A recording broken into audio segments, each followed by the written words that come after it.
orthomarketing.com. 360-degree digital marketing solutions for your practice.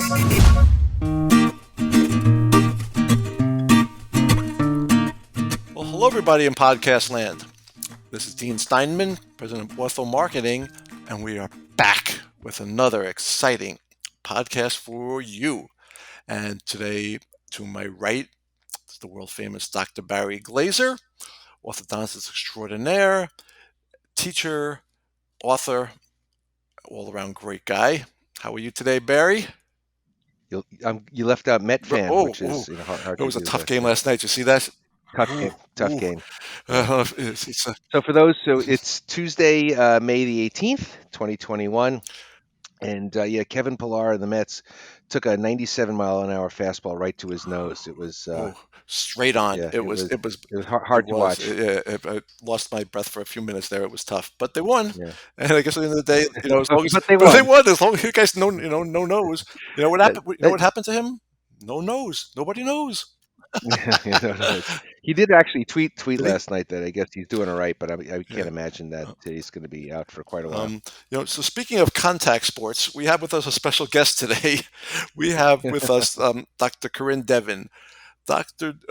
Devin is an orthodontist. She's based in Japan, and it's got a great story. She's also a commander in the United States Navy, and really excited to learn her story and to have her join us. So, Corinne, good evening. How are you today? Konnichiwa from Japan. I am doing wonderful. Thank you so much. I'm so glad we're able to meet, especially in the future in my time. Yeah, no worries. Thanks so much for joining us today. I really appreciate it. And we're really excited to learn your story and hear a little bit about what it's like overseas and being an orthodontist and in the Navy. So what's a little about, Corinne Devin? Tell us your background and where you are and how you ended up here. Sure. So my father was a dentist in the United States Navy as well. So you could say I drank the Kool-Aid. I was born overseas in the Philippines on American base. So I'm considered a naturalized citizen. And growing up, we moved every 3 to 4 years from the Philippines, Japan, California, Hawaii, and then back in California when my father retired right before he started high school. And then he went into private practice in Reno, Nevada. I was just there for 4 years for high school. And then away I went for college and dental school. And after going to a 4-year private school where not even God gets an A and it's incredibly expensive, I was looking into ways to have dental school paid for. And the United States Navy, as well as the Army and the Air Force, offer a fantastic scholarship called the HPSB. And it's a health profession scholarship program where it doesn't matter the cost of the tuition, the requirements from the school, they pay for it 100%. And in turn, you give them years of service for how many years they paid for. So I rose my right hand to sign up for the United States and said yes to Uncle Sam and committed myself to the Navy upon graduation from UNLV Dental School in 2007. And it's been a journey, to say the least. Never a dull moment in the Navy. Yeah, interesting. So let's talk about the Navy. So obviously, as a female in the Navy, we read things as a layman there. So, and you reached right now you're at commander. Yes, sir. All right, thank you. Yes, ma'am. And so tell me a little about that. What's it like being in the Navy, especially in this time of the world? We're in the middle of a pandemic. How does one deal with that, cope with that, and as an active naval officer? What do you do? What's your job? So, gosh, depending on the day and the time, I would say my job goes from being a leader in my clinic. I am second in command as a department head, where I'm in charge of not just only being an orthodontist, but of all the dental specialties. In the pandemic, I actually was in Italy when it hit. So that was definitely very different than, and also moving during the pandemic halfway across the world to Japan. I would say, taking it back to March 2020, I literally just got off the airplane from a weekend with my friends in France. And the next day, it was like literally a bomb went off when the prime minister said he's putting the entire country on quarantine. And, it goes from being able to see patients to now looking like the lunch lady because I'm covered in so much personal protective equipment and really scaling back on who I could see to me juggling the emotions of the people that I work with because now they can't get on an airplane to go home to see their family. They now can't go somewhere to travel. Now everything they had to look forward to was gone. So it was really hard. I'm not going to lie. For me, I just kind of kept myself focused on always doing a workout in the morning, always meal prepping, listening to podcasts like these that just kind of made me feel like there was someone always there. But I lived off base, and the reality is that I got pulled over every single week by the Italian Carabinieri questioning why I left my house. And I'm very fortunate that I speak enough Italian. I'm not fluent, but could speak enough Italian and show the paperwork that the embassy and the base would provide, saying that I did have a legitimate reason to be leaving my house. So it definitely felt like I was in a movie, except I didn't know I was going to wake up, to be honest. It was it was definitely pretty traumatic. And then it was also heart-wrenching to see how it started affecting other places in the world. So yeah, in a nutshell, I would definitely say it's definitely stressful, but it's great to see that we do have a vaccine. I am so grateful as an orthodontist. I am part of the effort of giving the vaccination to all the people on our base. So myself and other specialists, yes, I'm an orthodontist, and some days, guess what? I'm with my corpsman giving shots in people's arms, getting them vaccinated, and taking a stand against this virus, against for this pandemic to come to an end. Besides being a naval officer orthodontist, something obviously you should be proud of. Tell us a little bit about Miss International. So Miss International, I actually was privileged to win that pageant in August 2020 in New York City. So, not too far from where you gentlemen are located. And that was definitely a challenging pageant to prepare for, because we were judged on our social media. We were judged on an interview video before the judges actually met us. And preparing for that in Sicily, and Sicily is a much poorer region of Italy, combined with a lot of rules for the military where I can't just film patients. I just can't go in and do things with as many liberties as I could, let's say, if I was in private practice. Definitely opened up a whole new world for me. But what's been great is since then, I was able to partner with my sister queen, whose husband is a former Marine and works for the State Department for Croatia. And we were able to do and coordinate events together. So she now has relocated from Croatia to Serbia, and then I relocated from Italy to Japan. And we're actually doing a manifest challenge with the other women who are getting ready to compete, a 21-day challenge of working towards their goals and holding each other accountable. And we figured out a time where we all can be on a same Zoom call. It's 4 a.m. in the morning, my time. So the girls are seeing me do burpees in the background because I'm just trying to physically stay awake.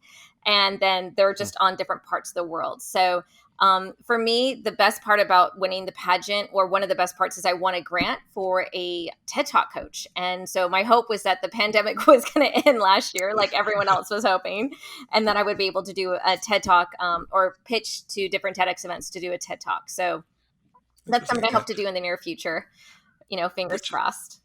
Which hat or crown would you say is the toughest to wear? Would it be the orthodontist hat, the naval commander hat, or the beauty pageant hat? I would say the naval officer hat is definitely the toughest to wear, because I'm a naval officer 24/7, and everything I do is a reflection upon the Navy. So even today, like, even though it's 8:50 at night my time and I am not at work and I'm on my liberty time, I'm still a naval officer. And I tell people that, anything I post on social media, anything that I speak, publish, has to go through the Navy. And, with that comes a set of responsibilities when you wear the fabric of our nation. And that's why whenever I do podcasts or any events, I let people know, hey, these are my views, not the views of the Department of Defense. But with that becomes a lot of privileges and things that I'm very grateful I get to do, having my education paid for, treating active duty sailors and Marines who can never afford braces, and I get to do it for them for free, is such an empowering and uplifting feeling. I have a question about that. I've had, my office is maybe only about a half hour from West Point. Oh, wow. You're And really close. yeah, I'm really close. So, Dean and I are in the Hudson Valley, but I've had, now obviously this doesn't necessarily apply to the cadets, but I've had over the years many patients come in who are going to be enlisting, into whatever branch of the service, where it was required that they had to have all appliances removed. They couldn't have a retainer, couldn't have a bonded retainer. It all had to come out. But I guess once they come on the other side, so once let's say I enlist in the Navy, at some point, then I can get orthodontic care. So how does that work exactly? So orthodontic care in the military is available. And again, I can speak for the Navy, and the Army and the Air Force do have similar rules. I just am not as familiar where they are. Is available for active duty members stateside, and then overseas dependents, which would be the spouse or the children. who are, and for the active duty, this more applies to them. They cannot be operational, meaning they can't be getting ready to deploy or in a deployable unit. They can't be going on a ship. They can't be going with the Marines, just because there's no one to follow on their care. Now, do some people probably go around the rules wearing clear liners? Yes, but we hoped they know better, or they get the proper education, so they don't cause undue harm to their mouth that's not being monitored. But in the military, it's very hard for people to get braces. I tell people very often getting orthodontic treatment in the military is like winning the lottery. And just to put things in perspective, there is only 20 orthodontists in the Navy in the entire world. That is it. Wow. We're only at 7 locations, and that is it. Because, as much as I love my job and I believe that your smile really can change the world and how you feel about yourself and in your confidence, the way you walk and the courage that you manifest, the reality is no one dies from crooked teeth, and we are here to have a medically ready deployable force. So they're more concerned about function and the ability of someone being out of pain. Is the majority of your patients you do Invisalign as well, or aligners, or is it strictly metal braces? I wish I got to do aligners. I put together so many proposals and I had so many directors, but the bottom line is that with the aligner therapy, we just don't have the supplies and the cost. We're using taxpayers' dollars, and so it's cheaper for them to have us use metal brackets. So the most commonly used prescription you'll find in military orthodontics is going to be your MBT 3M 22 slot. No financial interest. Again, I'm just letting you know what you'll see majority of the time. But that is the bracket that we use, and because it is a commonly used prescription and commonly slot used among orthodontists, that is something we use pretty much across the board. I've done some makeshift Invisalign cases, maybe closing a diastema or something where I can do it. My hopes is to get a scanner here, some sort of scanning. I won't be lucky to get something like an iTero, but slowly but surely I can get it. And overseas, I get to treat kids. I get to do everything for the most part. And back in the States, I only treat active duty. And majority of the time we're doing orthognathic surgery. So corrective jaw surgery or full mouth rehab. So I'll have a patient who took a bullet in a face and his tooth saved him, and we're just trying to rebuild it. Or they'll have bilateral open bites, and we're or maybe they have primary failure eruption. And so it's really just trying to put things back together. So what's like a normal day? Are your days split between some days in clinic, some days administration? Like let's put it this way: what does like a normal week look like for you? What's your schedule? A normal week for me is on Monday.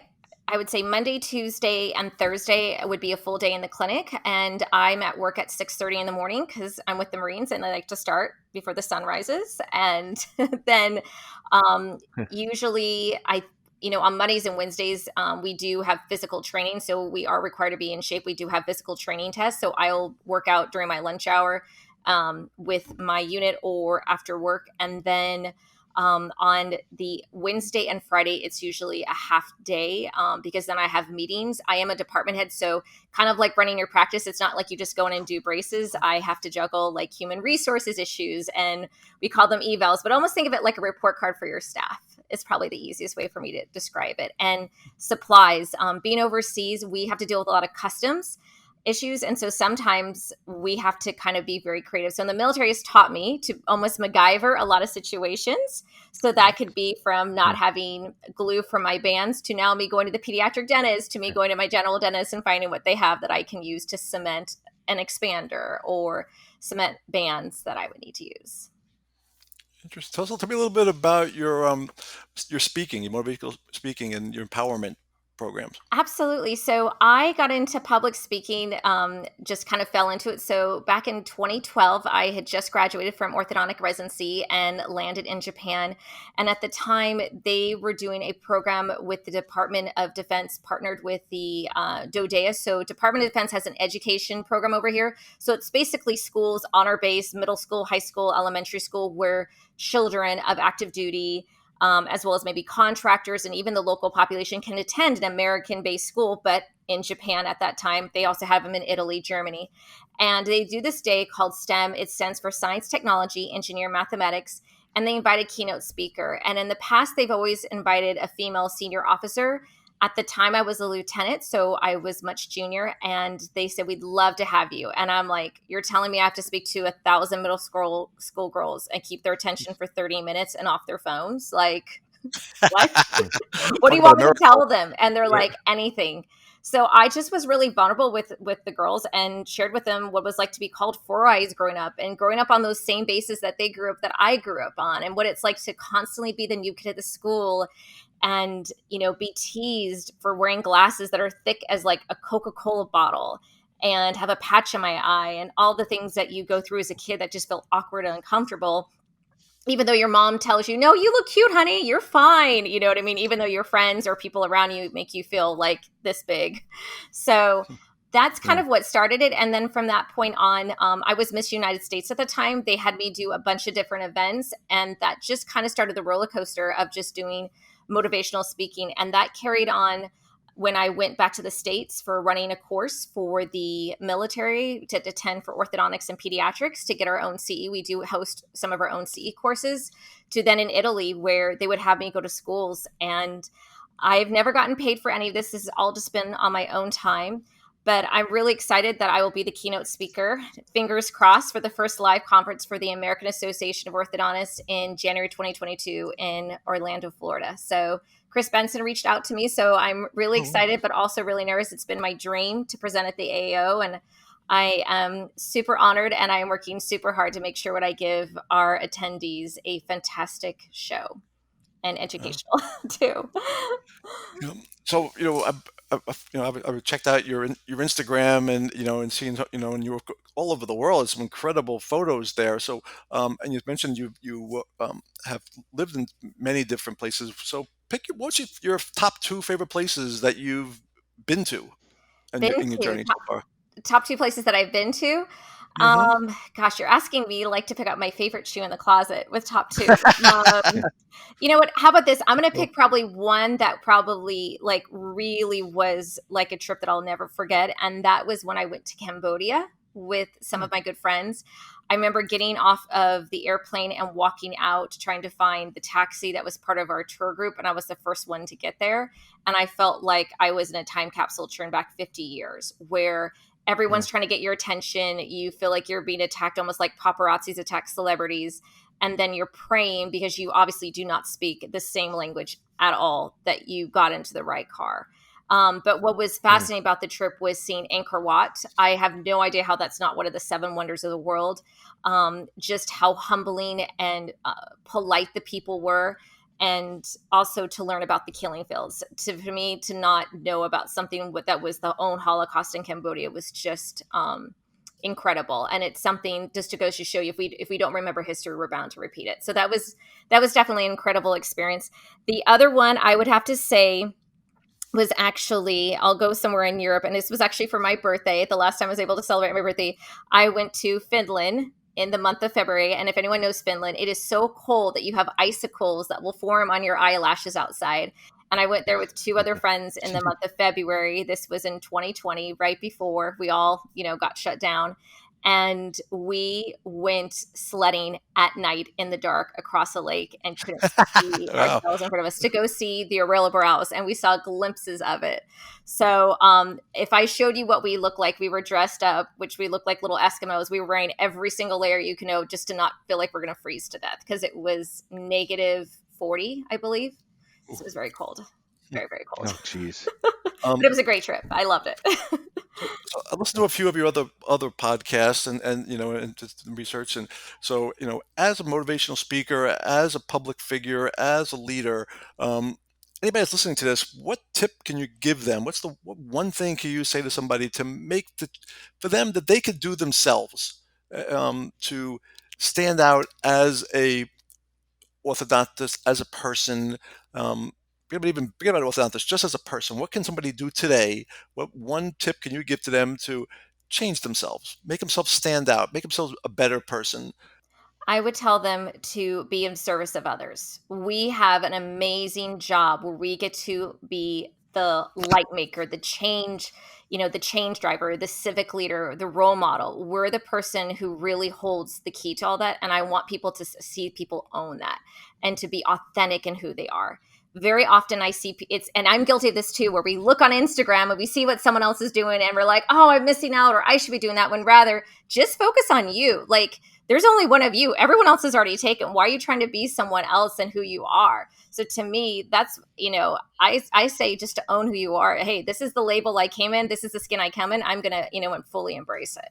So that's something I would tell people, because God only made one of you. So, own that. God only made your hands, not someone else's hands. So to me, that's who you should be selling. That's who you should be. Interesting. Great. All right. So we're going to kind of jump on that bandwagon a little bit there. So you have the ability to put up a billboard in Times Square. What does it say? Times Square. Could be anything. One word. It could be a sentence. It could be a picture. What's on your billboard? I would say on my billboard, be present. Be present. Okay. Great book. You ever read the book called The Perfect Present? The Perfect what? It's about The Perfect Present. Okay, I'll have to get you a copy. It's Okay. it's great. It's a little 50-page book, and it's about how the present is the perfect present. And if you have to look, if you look past the present, it's gone. You only have it one time, and it's the ultimate gift, the present, because it's gone. Yeah. Like that. For me, it's just something that I've learned to appreciate. Before the pandemic, I think we were all just always so used to going and checking our phones and answering this, versus it's just the Japanese especially are very much about being intentional with being fully present in whatever you're doing, whether it's eating, whether it's a tea ceremony, whether it's exchange with each other. It's actually considered very rude in their culture to take a business card and not look at it and be fully embraced and present in what someone's saying. If you just put it away, that is like one of the most disrespectful things. So that's what I tell people, is to be fully present, because let's be honest, we never know when we're going to be able to get on an airplane next to see that person, or have that lunch with them again, or appreciate what we have. And, even before the pandemic, for me, it was just such a feeling that I always was born and raised with, from having my parents deployed to now me deploying, to never knowing when I'd be whisked away on an airplane. So. Two more questions for you. Sure. Number one, what makes you smile? What makes me smile? It's less work, actually. It takes fewer muscles to smile than frown. That's what I tell my leaders all the time. Okay. I don't know why they're doing more work. Honestly, I would say, as an orthodontist, what makes me smile is the day that I take off braces for any of my patients, just to see the confidence. What makes me smile right now is I'm training one of my new corpsmen who's never, I can tell she's getting confident in learning how to be one of my assistants, and just seeing her smile underneath her mask is, one of the things that makes me smile. And then lastly, what makes me smile is getting care packages from home. My mom and my aunt are really good about sending me little things of America that I don't get here, like from Trader Joe's. So that makes me smile. Speaking about a care package, all right, so which would make you smile in the care package? If you get a Hershey bar, or if you get a Reese's peanut butter cup? Oh, Reese's peanut butter cup, hands down. Hands down, Reese's peanut butter cup. Unbelievable. Still batting 1,000. Yeah, it's incredible. But I asked that question, and I think we're literally 100 to 0 of everybody who picks the and I'm one of them too. I love my Reese's; they're the best. What's your go-to as far as making yourself more educated? Do you have a podcast, a book, a website, anything that keeps you up to date on your education? It could be personal education, it could be betterment, it could be from a self-help. Is there any books or podcasts, websites that you could recommend? Yes, absolutely. Gosh. So if we are talking about self-help, I'm a firm believer of having coaches and mentors. So I've actually been working with a great life coach. Her name is Laurel House. And, what I started working with her several years ago, and what we work together now is far different. One of the things I've learned from her is relationships, like interpersonal relationships. So at my previous job in Italy, I was the same rank and in charge of people who were 20 and 30 years older than me. And being a millennial, which I guess depending on which research, some research says I'm millennial, some says I'm not. It's learning how to communicate to people to get a job done, and how I communicated to each of those individuals versus how I communicated it to my staff, to my boss, to my patients was very, very different. And I would say that's an excellent skill to learn, because you can't expect people to function the way you do, especially with all their different personalities. So learning how to understand how people tick and to motivate them to do the job. The other thing that I also go to is I learned how to meal prep. And I know that sounds crazy, but I've, from listening to a few podcasts, so I'm a big fan of Misunderstood and Ed Milet. Those are probably two. I did listen to a couple other ortho podcasts that I really enjoyed. I think one of them I know passed, but right now I love the Digital Orthodontist Live with Kyle Fagella, especially since it's a video. So I have that up when I'm cooking in my Japanese kitchen, not trying to set my place on fire. So that is one that I do enjoy. And honestly, I'm a big people person. So any way I can do interaction with people, like getting back to the States, conferences, which, fingers crossed, I can go to one this fall. That's what I do. So in my previous job in Italy, I was back in the States probably about 4 times a year. And I would push myself to go to things that I felt uncomfortable, because let's be honest, you're not going to learn anything when you're comfortable. You're going to learn things when you're uncomfortable. So anything I felt nervous about or knew that I was going to have to do, I'm just kind of threw myself in both feet. Great. All right. So with that said, we're going to wrap this up with I have one last question for you.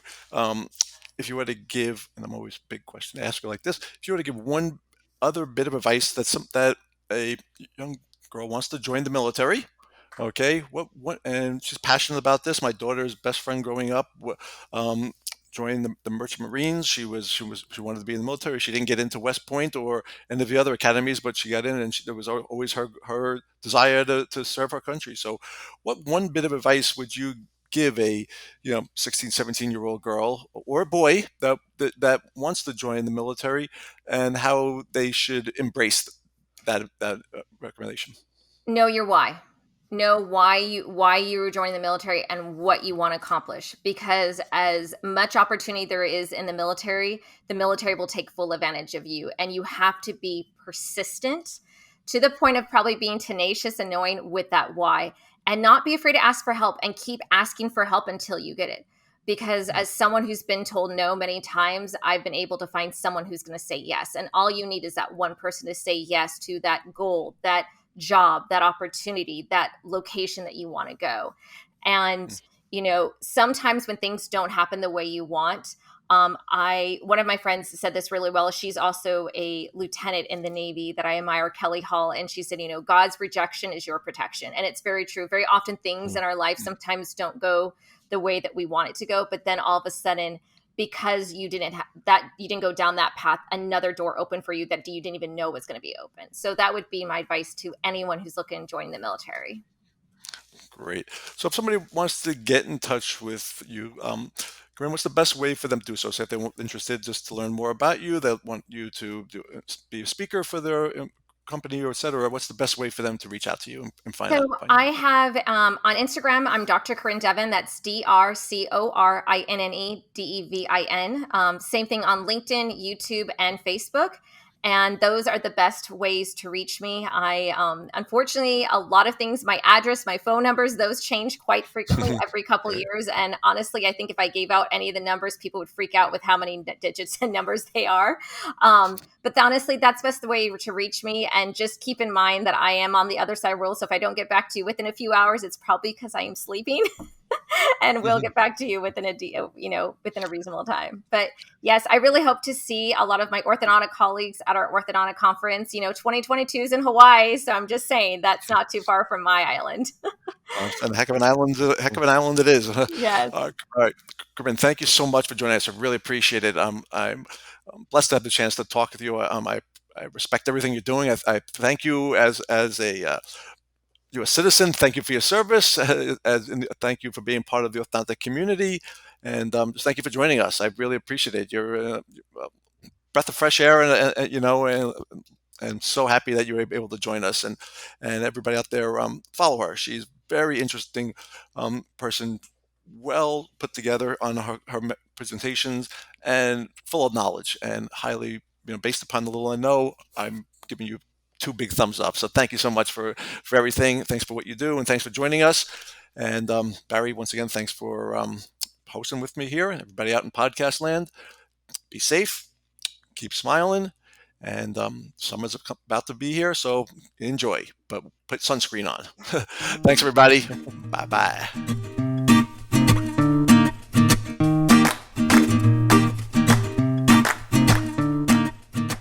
Orthomarketing.com. 360-degree digital marketing solutions for your practice.